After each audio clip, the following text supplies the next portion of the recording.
The Assembly will hear an address by His Excellency Andrzej Duda, President of the Republic of Poland.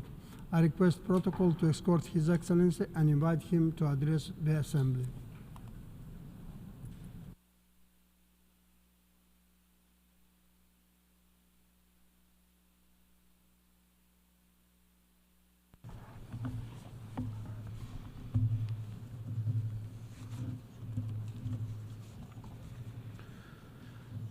Distinguished Mr. President, Your Excellencies, honorable delegates, I would like to express my sincere congratulations to His Excellency Mr. Philemon Young on his election to the honorable position of President of the 79th session of the United Nations General Assembly. Poland fully supports your mission, sir, and wishes you every success. I also extend my thanks to His Excellency Mr. Denis Francis for his effective presidency during the previous 78th session. Mr. President, ladies and gentlemen, I'm honored to address the United Nations General Assembly for the 10th time as the President of Poland. All the more so because today we are facing huge global challenges that require our solidarity, cooperation, and determination. Our presence here reminds us of the mission for the fulfillment of which the United Nations was established after the terrible tragedy of the World War II, to prevent further conflicts and ensure world peace.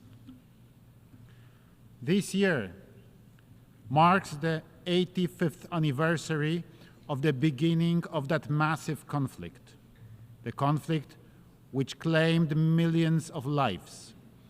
It was Poland which became its first victim.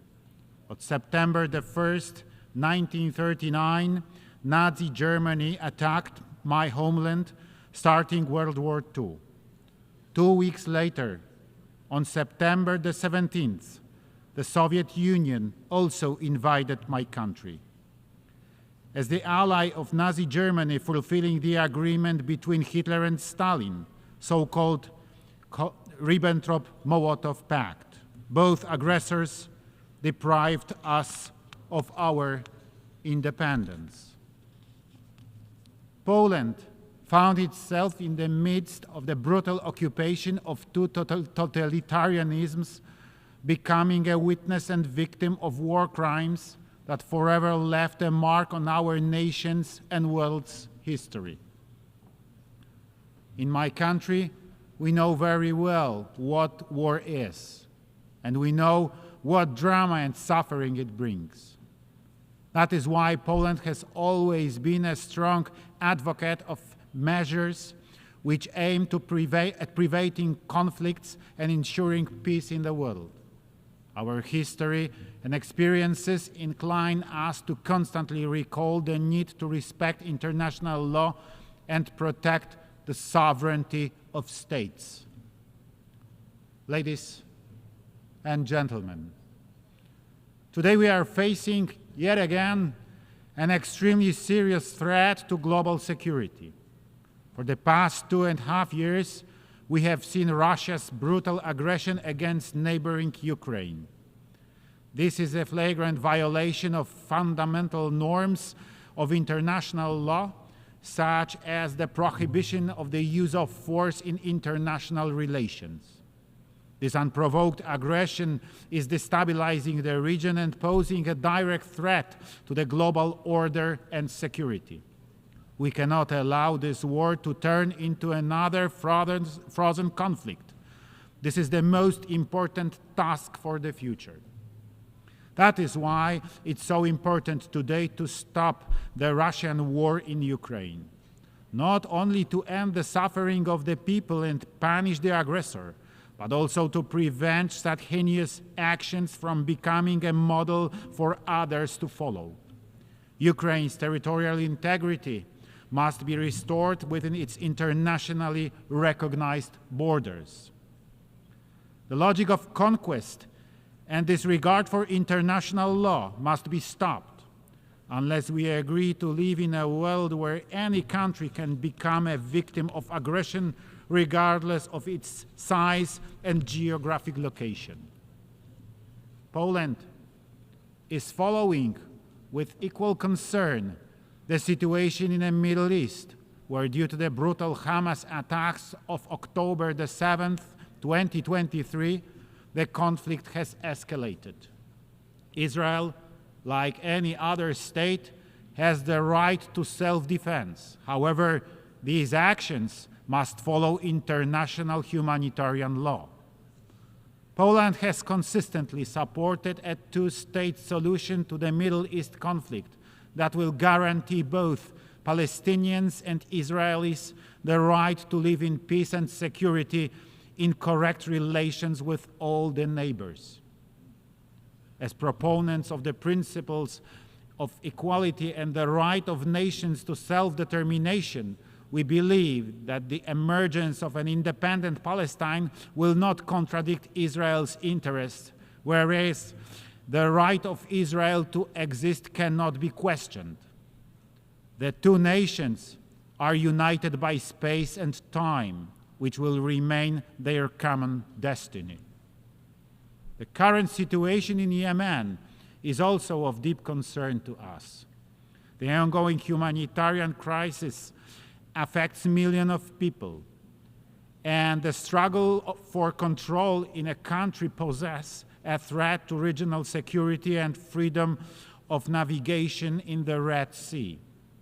The international community must do everything possible to ease the suffering of Yemeni people and restore stability in their country.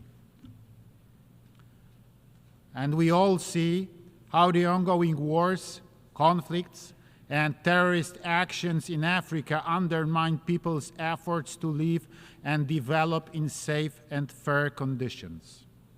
The world must stand with all those affected by insecurity and help them to restore peace through reconciliation and social cohesion. Ladies and gentlemen, peace and security in a world will not be possible to achieve without respect for the law.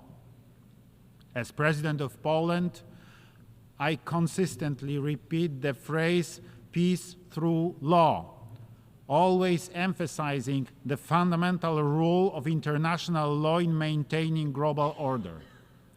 Our history, our experiences teach us that only adherence to international norms and the protection of the rights of every human being can ensure stability and development. Poland, as a country of freedom and solidarity, will always demand respect for human rights, regardless of geographic location. Therefore, Poland has decided to apply for a seat on the UN Human Rights Council for 2029-2031. Our candidacy is an expression of our commitment to the promotion and protection of human rights around the world. We believe that human rights are the foundation of peace and security. Their violation leads to conflicts, while their protection results in stability and development.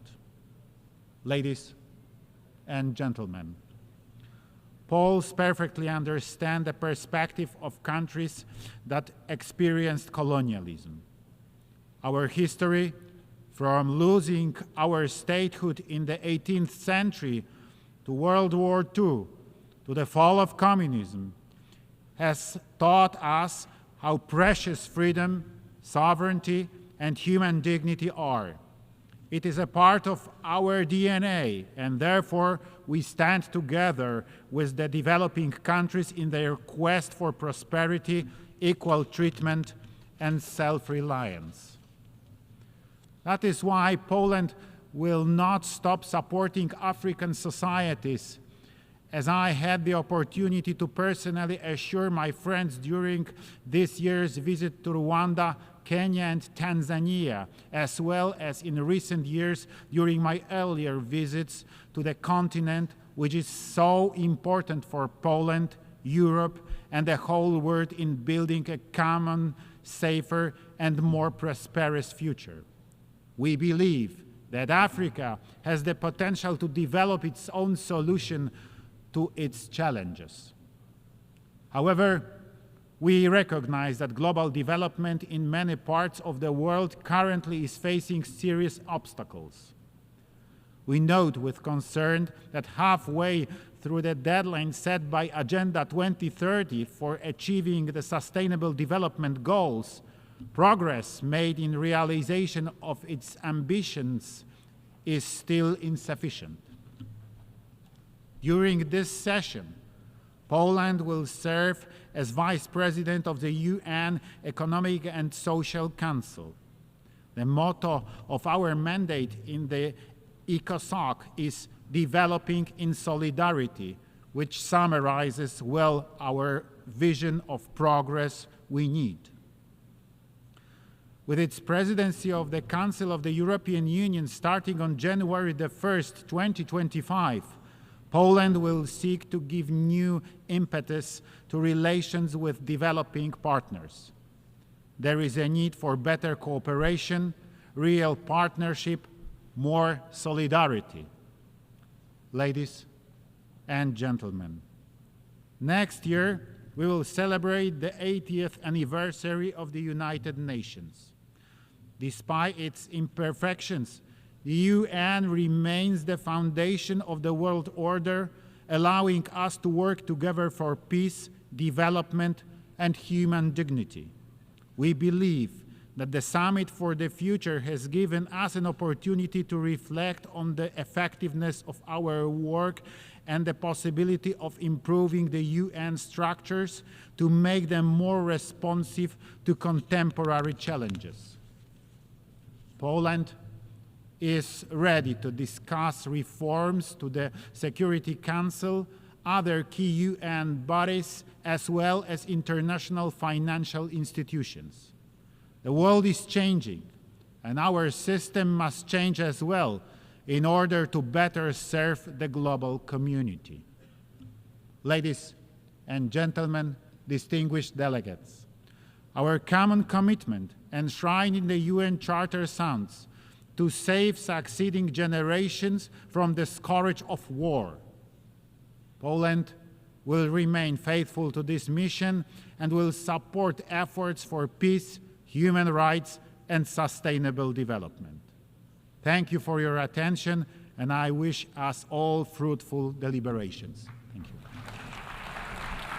On behalf of the Assembly, I wish to thank the President of the Republic of Poland.